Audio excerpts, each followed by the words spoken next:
हाय, मी Shweta. Welcome to life with Shweta. आज मी चिकन ग्रेव्ही करणार आहे. सो त्याच्यासाठी आधी तर मी इथे नारळ फोडून घेतला आहे, कारण की खोबरं आम्ही टाकतो त्यामुळे नारळ फोडून घेतला आहे. त्याच्यानंतर आपल्याला चिकन ग्रेव्हीसाठी लागणार आहे. मी माझ्या पद्धतीने करणार. इथे चिकन आहे, कांदा, आलं लसूण, टोमॅटो आणि नारळ म्हणजे खोबरं. त्याच्यानंतर हे कढईमध्ये थोडंसं तेल टाकायचं, अगदी थोडंसं. आणि त्याच्यामध्ये आधी खोबरं टाकायचं, कारण खोबरं थोडं भाजायला वेळ घेतं, कारण ते जाड असतं ना, म्हणून आधी खोबरं टाकायचं. त्याच्यानंतर कांदा टाकायचा आणि ह्याचा रंग बदलेपर्यंत हे भाजायचं, म्हणजे थोडं ब्राउनिश झालं पाहिजे. तर हे असं ब्राऊन झालं आहे म्हणजे हे भाजलं गेलं आहे. सो इथे मी गॅस टर्न ऑफ करून टाकला आहे. नंतर ह्याच्यामध्ये मी हा जो टोमॅटो ना तो असंच टाकून ठेवला आहे. तो भाजून नसतो घ्यायचा, पण मी असंच त्याच्यामध्ये टाकून ठेवला आहे. आणि त्याच्यानंतर हे सगळं थंड झाल्याच्या नंतरच ग्राइंड करायचं, मिक्सरला लावायचं. गरम गरम कधीच लावायचं नाही, कारण ह्याच्याने मिक्सरचं भांडं म्हणजे झाकण उडू शकतं गरम लावलं तर. त्यामुळे थोडं थंड करून घ्यायचं, मगच आपण ह्याची पेस्ट करणार आहे. सो इथे थंड झाल्याच्या नंतर मी मिक्सर लावला आहे आणि ती अशी स्मूथ पेस्ट करून घ्यायची. त्याच्यानंतर एका टोपामध्ये थोडंसं तेल घेतलं आहे.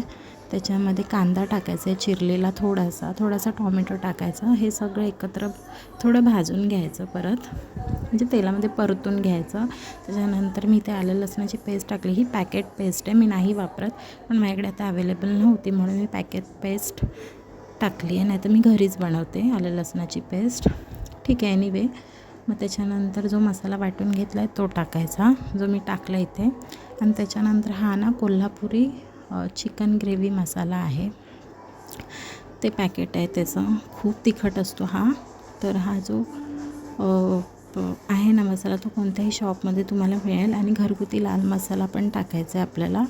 सो मी ते लाल मसाला, हळद आणि ते कोल्हापुरी चिकन ग्रेव्ही मसाला आहे ना तो थोडासा टाकला आहे. आणि चिकन मसाला आपला जो नॉर्मल असतो तो टाकायचा आहे.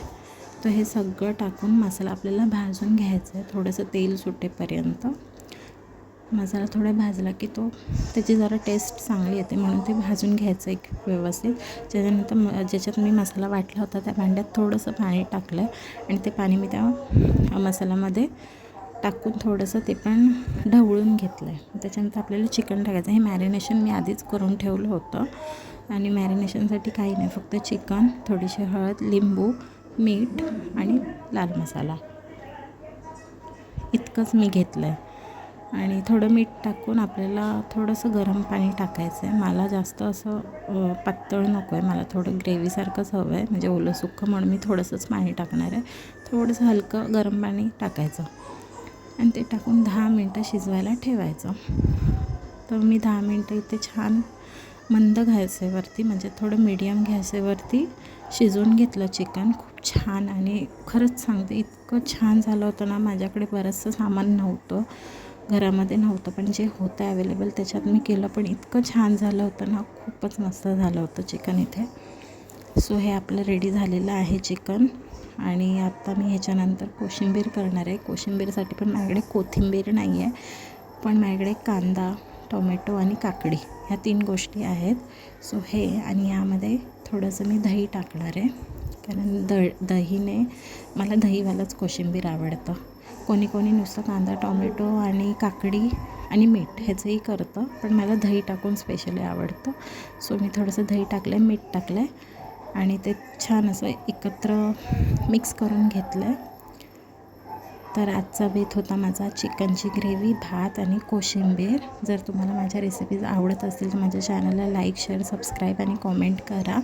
भेटूया आपण उद्या नवीन व्लॉगमध्ये. तोपर्यंत बाय बाय.